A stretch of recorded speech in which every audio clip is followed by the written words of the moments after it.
차디로 준이로. 반갑습니다 여러분들. 요새 한 주간 어떻게 지내셨나요? 예, 한 주간 저는 영상 편집을 많이 했어요. 이번에는 특히 여러분들이 보내주신 찬양 챌린지를 편집했습니다. 준일 전도사님이랑 같이 그것도 편집하고, 또 교회 3분 임팩트도 편집하고, 또 기도 임팩트도 편집하고, 목장 사진도 편집하고, 예, 그렇게 지냈습니다. 전도사님은 뭐 특별한 일이 있었나요? 네, 저는 학교가 온라인 개강을 해서 지금 온라인 줌으로 화상 채팅으로 지금 수업을 듣고 있는데 굉장히 뻘쭘해서 들을 수가 없습니다. 여러분들도 이제 온라인 개강할 텐데 몰래 게임하지 말고. 수업 듣는데 중간에 EA Sport. 들리죠. 된다고 코고는 소리 들리고 뭐 밥 먹는 소리, 먹는 소리가 들린다. 뭐 전자레인지 띵 하는 소리랑 다 들립니다. 여러분들 온라인 계약하는데 수업 파이팅! 전도사님 살면서 이것만큼은 내려놓아서 좋았다, 포기해서 좋았다 싶은 게 있나요? 이전에 만났던 여자친구 포기했을 때 좋았습니다. 왜 포기했다고 얘기하냐면 교회를 안 다니는 친구였어요. 신앙생활을 안 하는 친구여서 교회 다니는 걸로 좀 부딪히고 했었는데도 제가 좋아하는 마음에 계속 붙잡고 있다가 나중에는 포기했습니다. 포기한 거 맞나요? 네. 포기 당한 거 아닌가요? 아니, 포기했습니다. 포기했고 당했나? 좋은 점은 저에게 이제 천생연분, 이 세상 단 하나, 나의 반쪽, 지금의 아내가 저에게 왔습니다. 그래서 저는 너무 행복합니다. 그러면 전도사님도 살면서 아 이건 진짜 내려놓아서 좋았다, 포기해서 좋았다 한 것들이 있나요? 저는 제가 쌓아왔던 그런 성적들을 포기하고서 이제 세상의 장점들을 포기하고서 이제 신학교로 온 걸 저는 굉장히 잘했다고 생각합니다. 전도사님 성적을 그럼 어느 정도 쌓아두셨었죠? 2등이라는 게 존재하나요? 네, 손가락이 이렇게 하나밖에 안 펴져서. 저는 몇 개를 배웠지? 발까지? 2는 이제 사진 찍을 때만. 그러면 하나님께 순종하면서 좋은 성적을 내려놓고 받은 선물이 있나요? 저는 원래 엄청 음치였어요.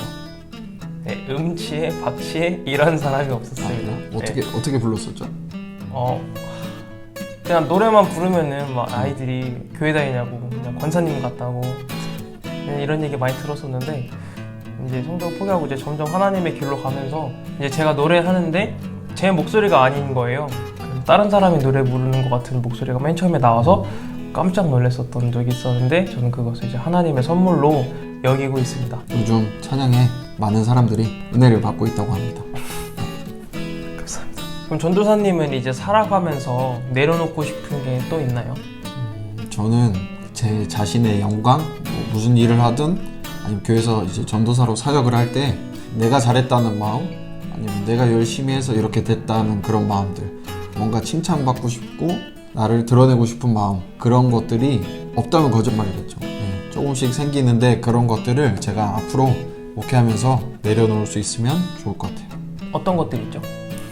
예를 들면 뭐 설교를 했는데 내가 오늘 주일은 내가 찢었다, 스웨. 그 정도는 아니지만 오늘은 내가 잘했구나 라는 생각이 들 때가 있어요. 뭐 못했다는 생각이 들 때도 있지만, 그럴 때 내가 잘했다, 나 스스로 뿌듯해하는 게 아니라 하나님께서 도와주셔서 내가 잘할 수 있었다, 그렇게 생각할 수 있었으면 좋겠습니다. 그러면 전도사님은 살아가면서 내가 진짜 이걸 내려놓고 싶다 하는 것들이 있나요? 저는 자존심이요. 저는 자존심이 굉장히 세서 누군가의 저의 자존심을 깎아내리는 듯한 말이나 행동을 보인다면 저는 그걸 참을 수가 없어요. 최근에 뭐 자존심 상한 일이 있었나요? 저는 군대에 있을 때 선임 중에 한 명이 이제 막 뉴스에 성폭행한 목사님들, 성희롱한 목사님들 나오면은 저를 이렇게 콕 집어서 너네 아버지도 목사님이잖아, 할렐루야 막 이러면서 좀 조롱하는 듯한 그런 얘기를 했는데, 제가 아무것도 할 수가 없었을 때 정말 자존심이 상했습니다. 님들이? 네, 저보다 어린 선임들. 영상편지 한번. 죄송해요, 준일님. 네, 오늘의 말씀은 내려놓음에 관한 이야기입니다. 여러분은 내려놓고 싶은 것, 그리고 내려놓아야 하는 것이 있나요? 우리 찬양을 함께 부른 후에 말씀을 통해 생각해 보아요.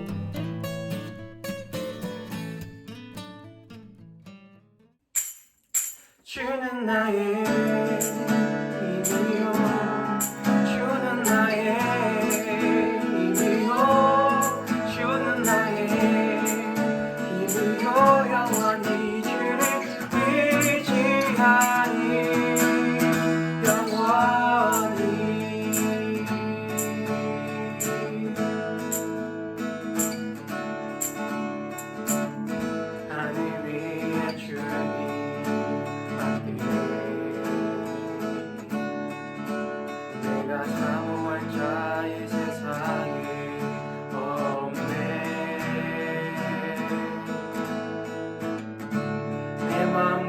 힘을 믿을 수 없네.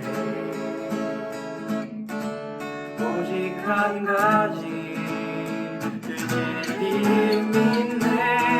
주는 나의 힘이요 주는 나의 힘이요 주는 나의 힘이요 영원히 주를 의지하니 주는 나의 힘이요 주는 나의 힘이요 주는 나의 힘이요 영원히 주를 의지하니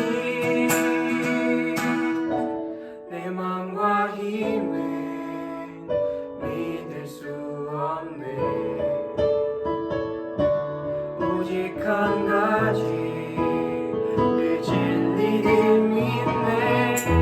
주는 나의 힘이요 주는 나의 힘이요 주는 나의 힘이요 영원히 주를 의지하니 주는 나의 힘이요 주는 나의 힘이요 주는 나의 힘이요 영원히 주를 의지하니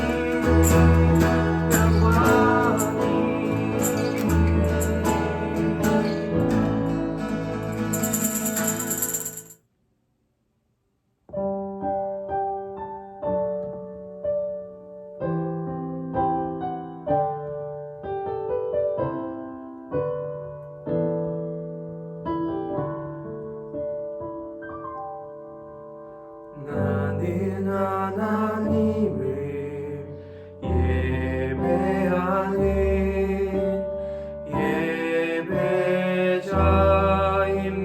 예배자입니다. 내가 서 있는 곳 어디서나 하나님을 예배합니다. 내 영혼 거룩한 은혜를 향하여 내 마음 완전한 하나님 향하여 이곳에서 바로 이 시간 하나님을 예배합니다.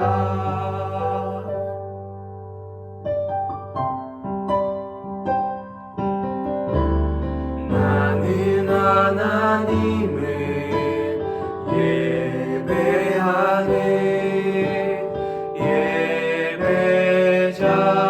예배자입니다.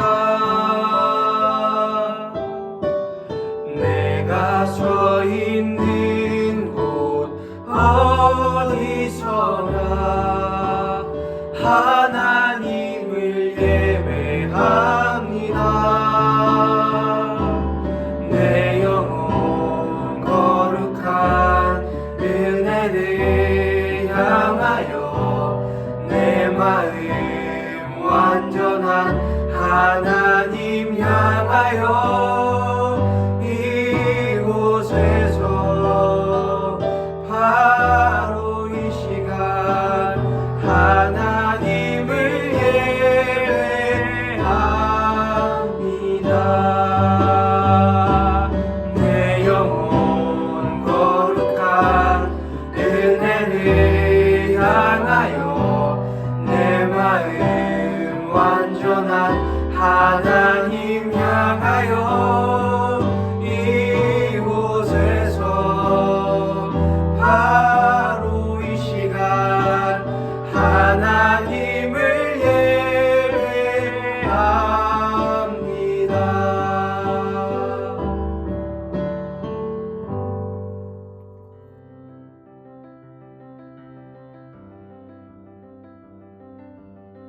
시몬 베드로가 이를 보고 예수의 무릎 아래에 엎드려 이르되 주여 나를 떠나소서 나는 죄인이로소이다 하니 이는 자기 및 자기와 함께 있는 모든 사람이 고기 잡힌 것으로 말미암아 놀라고 세베대의 아들로서 시몬의 동업자인 야고보와 요한도 놀랐음이라. 예수께서 시몬에게 이르시되 무서워하지 말라. 이제 후로는 네가 사람을 취하리라 하시니 그들이 베드를 육지에 대고 모든 것을 버려두고 예수를 따르니라. 여러분 혹시 내려놓음이라는 책을 알고 계신가요? 내려놓음이라는 책의 저자인 이용규 선교사님께서는 자신의 2살 된 아들을 보고 하나님 앞에서 내려놓음이란 이런 것이구나를 깨달았다고 합니다. 한 번은 이용규 선교사님께서 자신의 2달 된 아들을 데리고 장난감을 사주려고 장난감 가게에 갔었다고 합니다. 그런데 이 아들이 가자마자 자신의 마음에 드는 장난감을 찾게 되었고 그 장난감을 자신의 품에 꼭 안고 있었다고 얘기합니다. 그러다가 계산을 하러 계산대에 갔는데 이 아이가 자신의 장난감이 너무 좋은 나머지 품에 안고 계산을 하려고 놓지 않았다고 합니다. 그렇게 해서 결국 이 아이는 자신의 장난감을 품에서 떼어내지 않고 그대로 지나갔다고 합니다. 이 어린 아이는 아직 너무 어렸기 때문에 언제 내 소중한 것을 내려놓아야 하는지 몰랐어요. 제가 계속 설교 시간에 얘기했던 것처럼 우리 집 뽁시리가 있어요. 다들 아시죠? 뽁시리가 있는데 이 내려놓음을 설명할 때 우리 뽁시리가 조금 도움이 될 것 같아서 조금 얘기를 해보려 합니다. 우리 뽁시리는요, 저를 보면은 장난감을 물고 와요. 제가 그 장난감을 들고 멀리 던지면은 뽁시리는 그 장난감을 물고 옵니다. 그리고 제 앞에 물고 가만히 앉아 있어요. 제가 그 물고 있는 장난감을 뺏으려고 하면은 절대 놔주지 않습니다. 그러다가 시간이 조금 흐르게 되면은 뽁시리는 그 장난감을 땅바닥에 내려놓게 됩니다. 제가 그 장난감을 주우려고 하면은 뽁시리는 다시 그 장난감을 입에 물어요. 그리고 또 시간이 흐르면 그 장난감을 다시 바닥에 두고 제가 그 장난감을 주우려고 하면은 또 뭅니다. 그리고 3번째로 뽁시리가 바닥에다가 장난감을 내려놓게 됐을 때 제가 그 장난감을 잡으려고 하면은 바로 멀리 갑니다. 이때 뽁시리는 깨달은 거예요. 내가 물고 있어 봐야 소용이 없구나. 내가 계속해서 재밌게 놀려면은 내가 입에 물고 있는 것을 놓아야 하는구나. 내 주인 앞에 놓아야 하는구나. 그래야 내가 조금 더 재밌게 놀 수 있구나, 신나게 뛰어놀 수 있구나를 깨닫게 된 것입니다.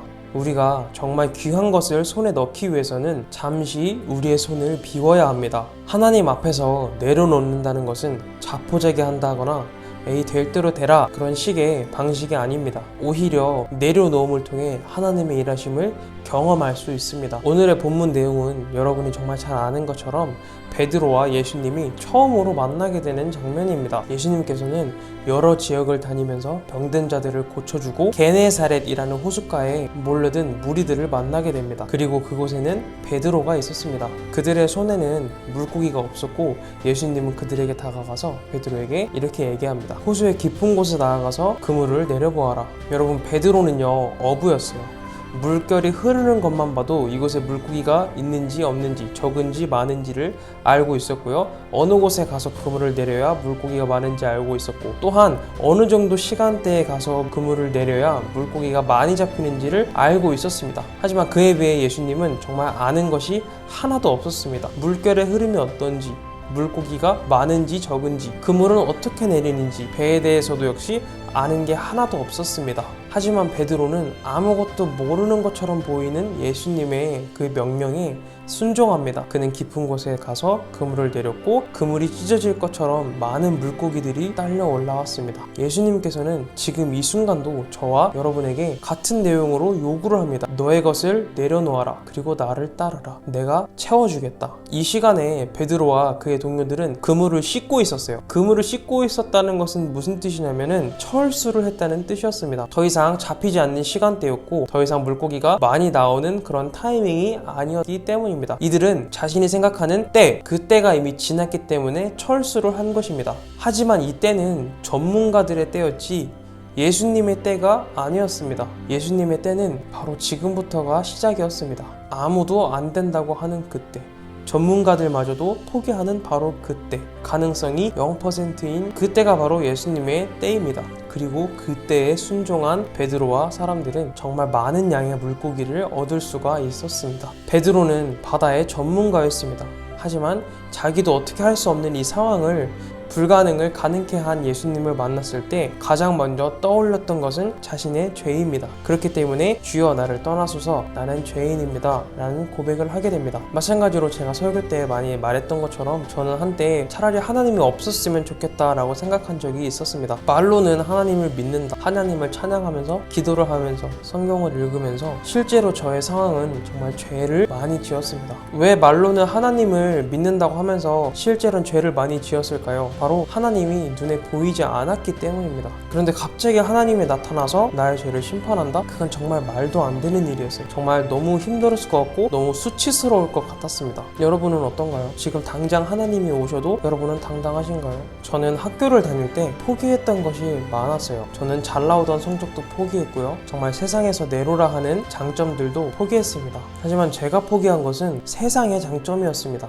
누군가가 저에게 다가와서 그럼 전도사님은 포기하고 싶은 그 한 가지가 있으신가요? 라고 물어보면은 저는 아니요, 없습니다 라고 말을 하지는 못하겠죠. 있어요. 분명히 있습니다. 너무 있어요.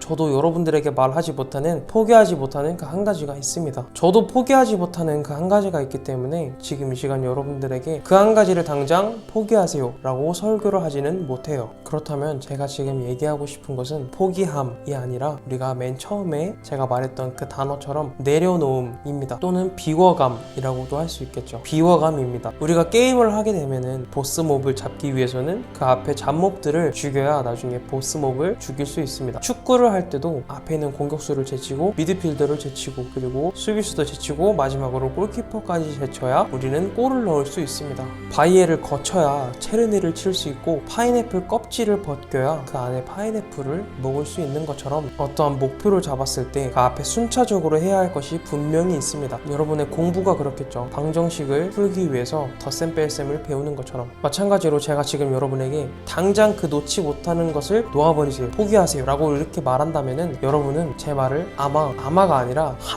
단 한 명도 제 말을 듣지 않을 겁니다. 저조차도 제 말을 듣지 않을 것 같아요. 그렇다면 어떻게 해야 놓을 수 있을까요? 제가 앞에서 말했던 것처럼 차근차근 하나씩 놓아가는 겁니다. 저는 여러분이 아는 것처럼 필리핀에서 7년을 살았고 캐나다에서 1년을 살았습니다. 그리고 여행을 진짜 정말 많이 좋아해서 이 나라 저 나라 이곳저곳 많이 돌아다녔어요. 근데 외국에서는 정말 많이 듣는데 한국에서는 정말 듣지 못하는 그 한 말이 있습니다. 혹시 감이 오시나요? 바로 죄송합니다 이 말이에요. 왜인지는 잘 모르겠어요. 근데 우리는 미안하다라는 말이 그렇게 쉽게 나오지는 않는 것 같아요.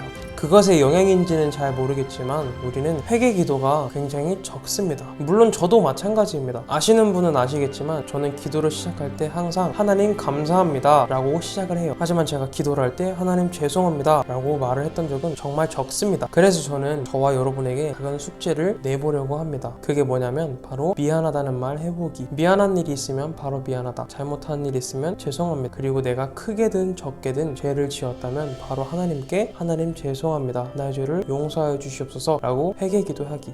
그렇다면 이 사과가 내려놓음이랑 어떤 관련이 있을까요? 사과한다는 것은 나의 자존심을 내려놓는다는 것입니다. 그렇다면 사과가 비워간다는 것이랑 어떤 관련이 있을까요? 나의 자존심을 내려놓는다는 것은 나를 비워간다는 뜻입니다. 우리가 놓지 못하는 그 한 가지를 포기하기에 앞서서 사과, 회개함으로 한 발 한 발씩 다가가는 저와 여러분이 되기를 정말 간절히 소망합니다. 네, 우리 친구들 예배 잘 드렸나요?